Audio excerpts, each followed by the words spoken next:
Oh, well, I make some prank phone calls. Ah, that's great.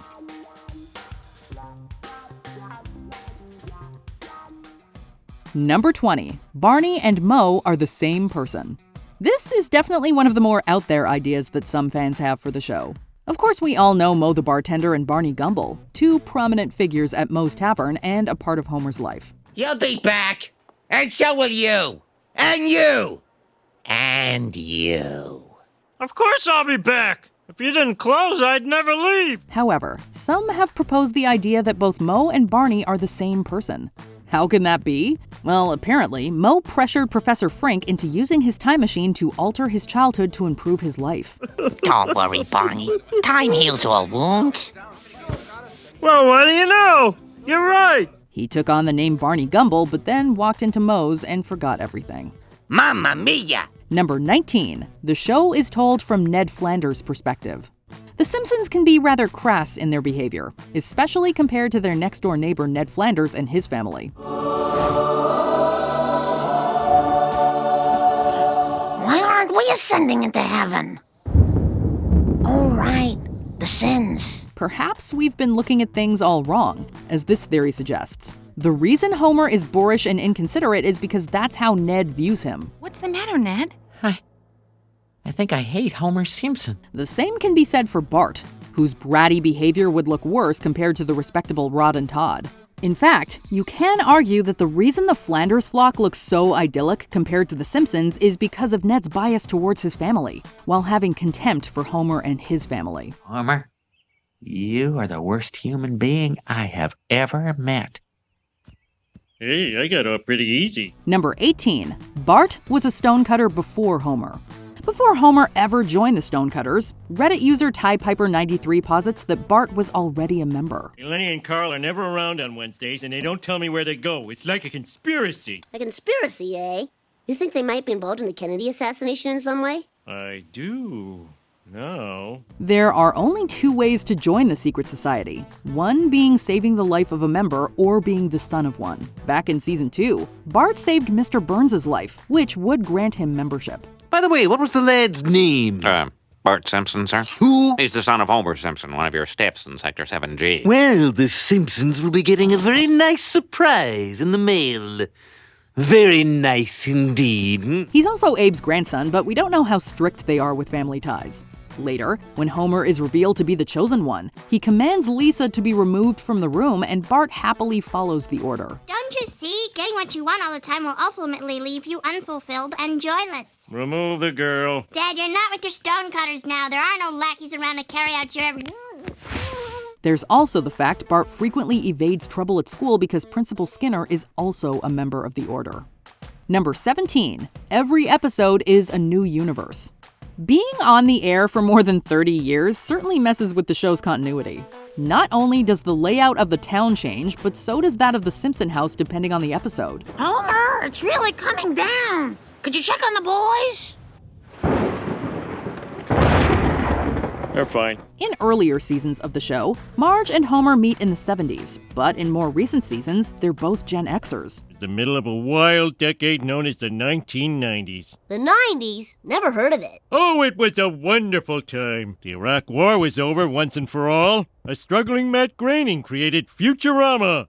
And young people believed in their dreams. Both Grandpa and Mr. Burns are shown as having fought in World War II, but they'd be close to 100 years old.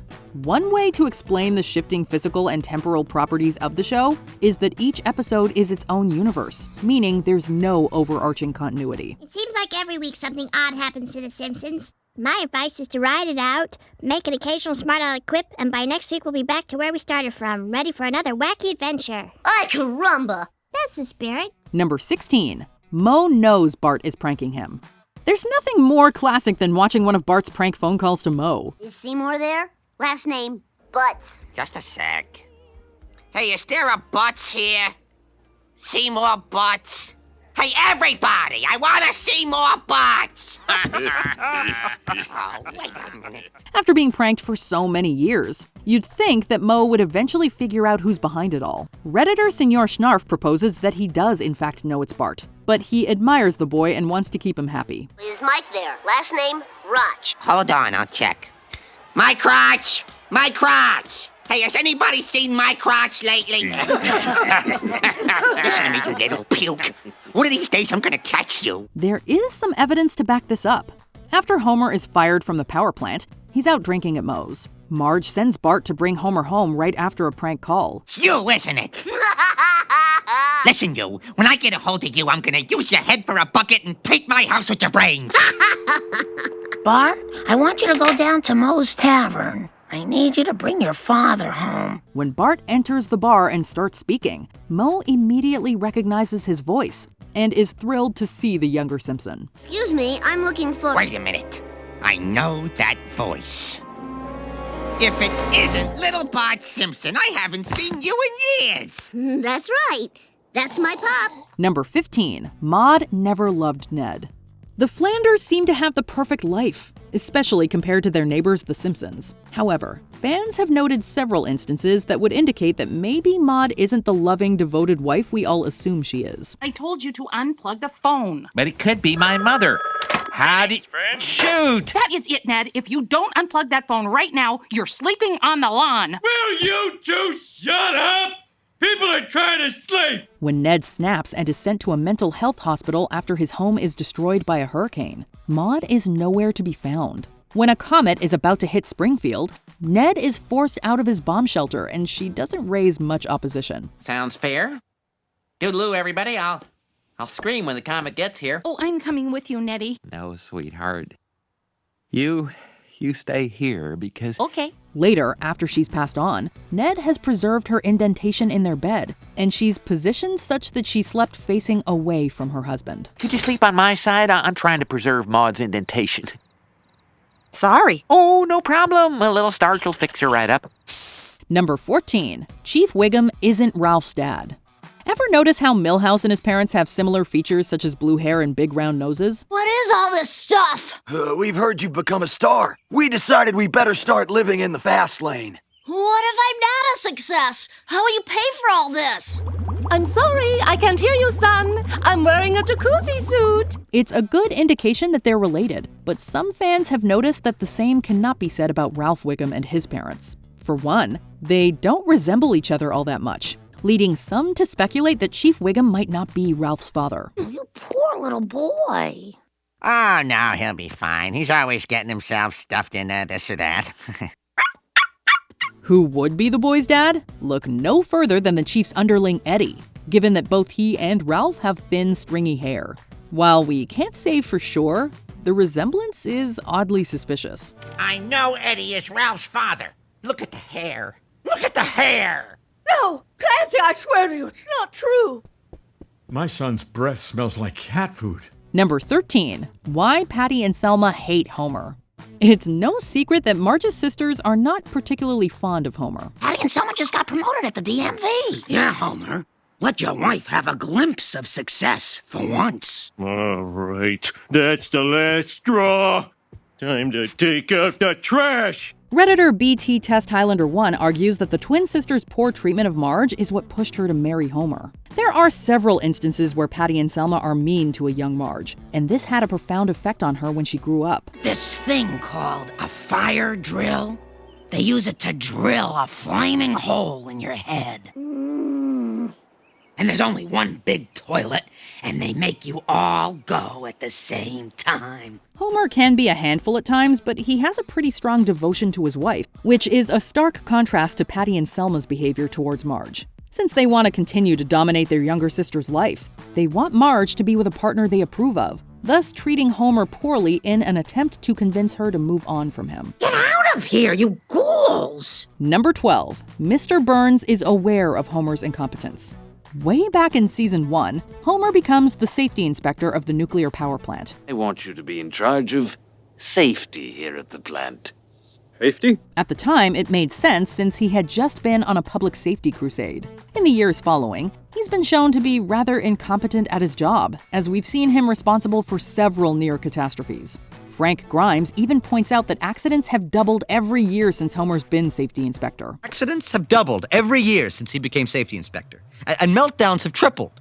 Has he been fired? No. Has he been disciplined? No. Mr. Burns is aware of Homer's ineptitude, since someone who did the job well would force the plant to fix the problems. When German investors buy the plant, they immediately fire Homer and find out how expensive it would be to bring the plant up to code. When Burns buys it back, he rehires Homer. And rehire that chap who sassed me in the bar. Homer Simpson. But why? Smithers, I keep my friends close, and my enemies even closer. Number 11. Homer is a criminal mastermind. Homer is frequently portrayed as oafish on the show, but when there's a crime involved, he becomes suspiciously competent. When Springfield instituted Prohibition, he came up with a genius plan to supply the town with alcohol. How have you been getting away with this? Well, and I can explain, remember? I fill the balls with beer that I found at the dump, and then I bowl them in some underground pipes, take them into Moe's.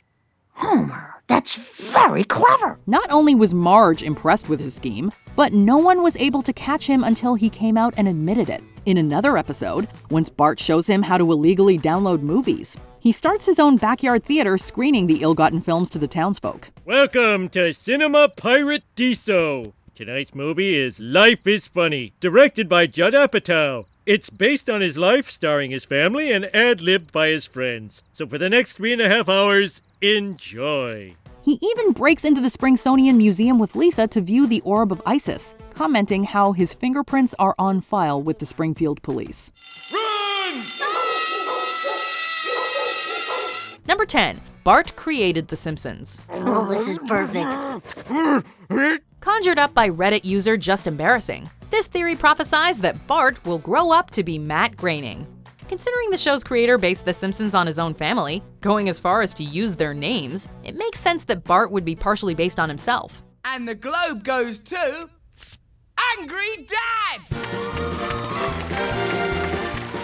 The Redditor points out that the prankster has already proven to be a capable writer and comedian, Ghost winning an award for an Itchy and Scratchy episode, and crafting an Academy Award-winning Angry Dad short. Like Groening, Bart's family tends to serve as inspiration for his creative work. And the winner is Itchy and Scratchy Abraham Simpson Rice. Alright, Grandpa! Woo! Number 9. Homer is still collecting royalties from the B Sharps.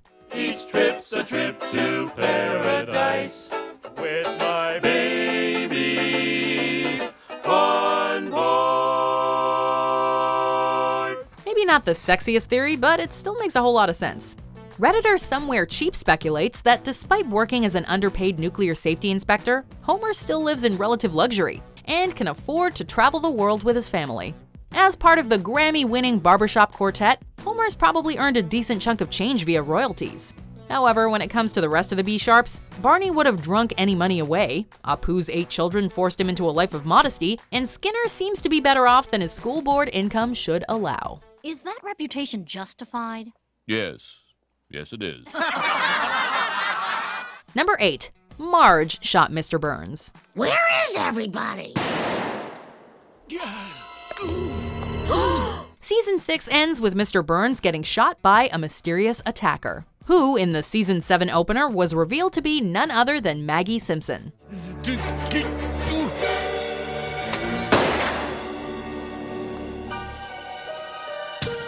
Since then, many have speculated on whether the baby was the true culprit, with one Reddit user pinning the crime on Marge. As a devoted mother who loves Springfield, Marge definitely had the motive to hate Mr. Burns. During the episode Marge Gets a Job, the villainous Burns falls in love with Marge, explaining why he would not single her out. And yes, we know Homer unceremoniously claimed to have been the culprit in Season 18, but Marge as the shooter is still an interesting theory to entertain. I'm gonna get my revenge, and if I get caught, I'm pinning it on the baby like the time I shot Mr. Burns. Number 7. Time-traveling Abe. For this theory, drafted by Redditor DataForge, we need to take the Treehouse of Horror episodes as canon, but otherwise stuff checks out. In the segment Time and Punishment, Homer creates a quick time machine and messes with the time continuum, resulting in a few crazy alterations. With things continuously getting worse, Homer remembers some advice from his father and settles for a timeline that's close enough to the original. If you ever travel back in time, don't step on anything, because even the tiniest change can alter the future in ways you can't imagine. This might suggest that Abe is an experienced time traveler, partially explaining why his recollection of history is all over the place. Mind you, it is more plausible that Abe is actually just senile. And one day, I seen J.D. Rockefeller flying by, so I run out of the house with a big wash tub and, where you going? Number 6. Homer knows he's a cartoon. Hey, stop that! You'll never silence me. I'm the last angry man, Patterson. A handful of theorists focus their energy on justifying the later seasons of The Simpsons, especially when it comes to Homer's increasingly destructive personality. Rays of Davies' theory harkens back to the classic Season 4 episode Homer the Heretic, which concludes with Homer dreaming of God and learning the meaning of life. The Redditor believes that God told Homer he's a cartoon, explaining why the once lovable doofus turned into a mean-spirited jackass who acts only in his best interest. If nothing is real, then consequences are a thing of the past. They're both losers! Losers! Number 5. Nelson Muntz's biological father.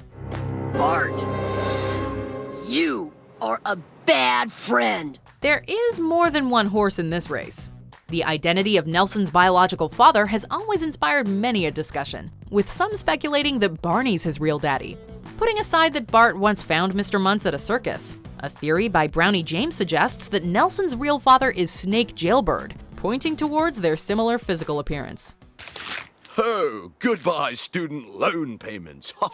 Focusing on their personalities, Snake and Nelson are both sensitive with a complete disregard for authorities. For those who prefer their theories with a dose of sci-fi, Fire Robin 88 suggests that Nelson and Barney are actually the same person, due to his forcing Professor Frink to interfere with the past with a time machine. Great game, son. Come on. I'm taking you to Hooters. I don't want to bother Mom at work. Number 4. The Simpsons are actually geniuses. What a rip! After decades on the air, nobody involved with The Simpsons can be called stupid. Lisa is the only member of the family praised for her intelligence, a distinction that might not be accurate. With regards to the dumbest of the bunch, Kirby Clock's theory points towards Season 12's revelation that Homer is only stupid due to a crayon lodged in his head. Meanwhile, Marge has excelled in nearly every profession she's tried, while Bart is creative and capable of picking up a foreign language at the drop of a hat. Mais je parle français maintenant. Incroyable! With the exception of Lisa, the rest of the family seems to have chosen ignorance over brains. I am too smart. I am too smart. S-M-R-T. I mean S-M-A-R-T. Number 3. There are multiple Molemen. Not again! Springfield is generally not the safest place, but that goes double for Hans Moleman. Whenever the unlucky Ralph Mellis shows up, fans know that Homer is about to unintentionally deliver a world of hurt. Most of Homer's antics should be fatal, but the Mole Man always comes back for more. Is this just Tom and Jerry logic? Or is there something else going on?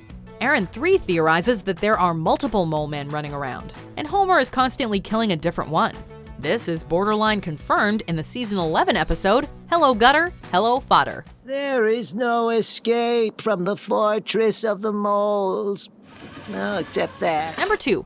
Springfield exists out of time and space. Sideshow Bob! The Simpsons! The Springfield effect is among the more popular and detailed Reddit theories out there. Springfield seems to be stuck in a time loop since none of the residents have aged, despite the years clearly passing by in the rest of the world. The size of the town fluctuates depending on the situation, with buildings moving around to better fit the narrative. The theory suggests that Springfield exists outside of time and space, with the characters being unable to notice any anomalies in their lives. Well, it makes sense as any other explanation. I can't fit in the boot! Number 1. Homer is in a coma. This world was never meant for one as beautiful as you. This one almost makes too much sense. The Redditor, called Hard to Pick a Name, believes that Homer never woke up from his coma during Season 4's clip show. 6 months earlier, God revealed to Homer that his time was nearly up, coinciding neatly with the later coma. Don't feel bad, Homer. 9 out of 10 religions fail in their first year. To be fair, the episode does end with Homer suddenly snapping back to reality, but this could be waved away as a dream. The theory explains why nobody ever ages and why subsequent episodes can be rather insane. Really? Any theory that discredits the principal and the pauper deserves the benefit of the doubt. I'm an imposter. That man is the real Seymour Skinner. What's your favorite Simpsons fan theory? Let us know in the comments. No, it can't be true! It is true, Carl. Did you enjoy this video? Check out these other clips from Watch Mojo, and be sure to subscribe and ring the bell to be notified about our latest videos.